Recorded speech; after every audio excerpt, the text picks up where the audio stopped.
1 Corinthians chapter 7.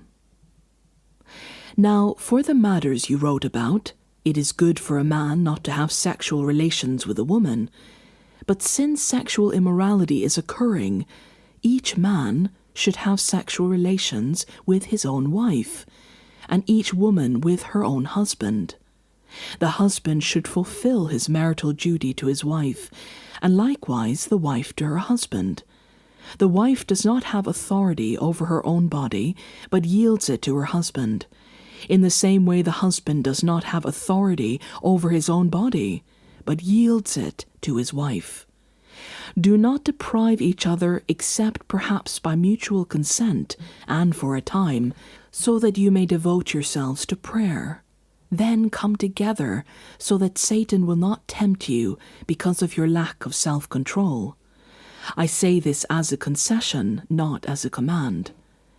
I wish that all of you were as I am, but each of you has your own gift from God. One has this gift, another has that.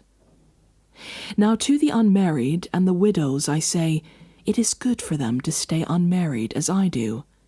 But if they cannot control themselves, they should marry, for it is better to marry than to burn with passion.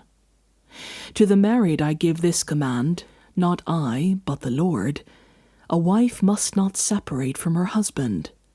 But if she does, she must remain unmarried, or else be reconciled to her husband, and a husband must not divorce his wife. To the rest I say this, I, not the Lord. If any brother has a wife who is not a believer, and she is willing to live with him, he must not divorce her. And if a woman has a husband who is not a believer, and he is willing to live with her, she must not divorce him.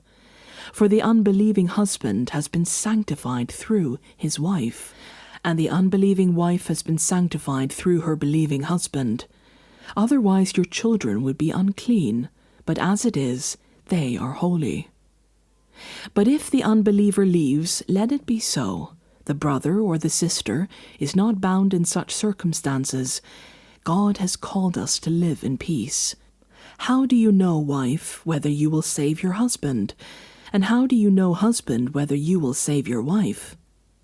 Nevertheless, each person should live as a believer in whatever situation the Lord has assigned to them, just as God has called them. This is the rule I lay down in all the churches. Was a man already circumcised when he was called? He should not become uncircumcised. Was a man uncircumcised when he was called?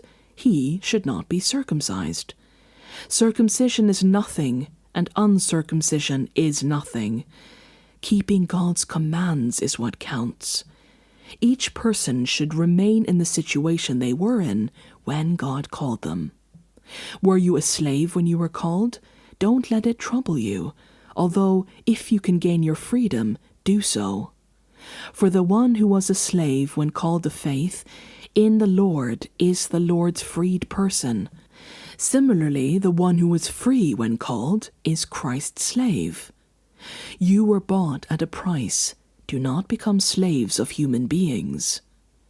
Brothers and sisters, each person as responsible to God should remain in the situation they were in when God called them.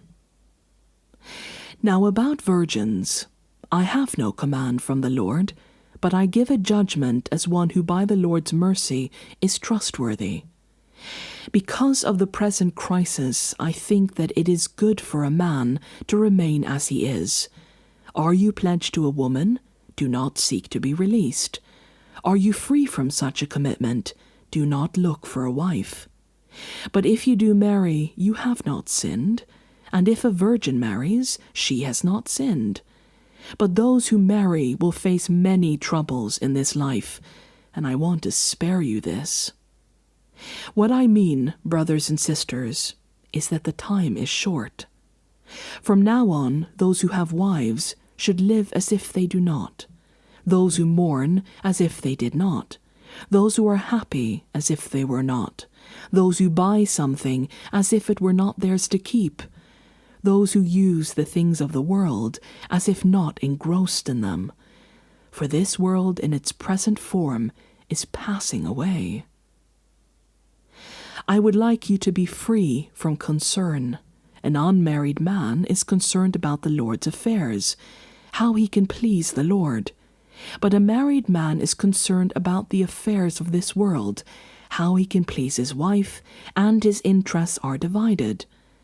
An unmarried woman or virgin is concerned about the Lord's affairs. Her aim is to be devoted to the Lord in both body and spirit. But a married woman is concerned about the affairs of this world, how she can please her husband. I am saying this for your own good, not to restrict you, but that you may live in a right way, in undivided devotion to the Lord.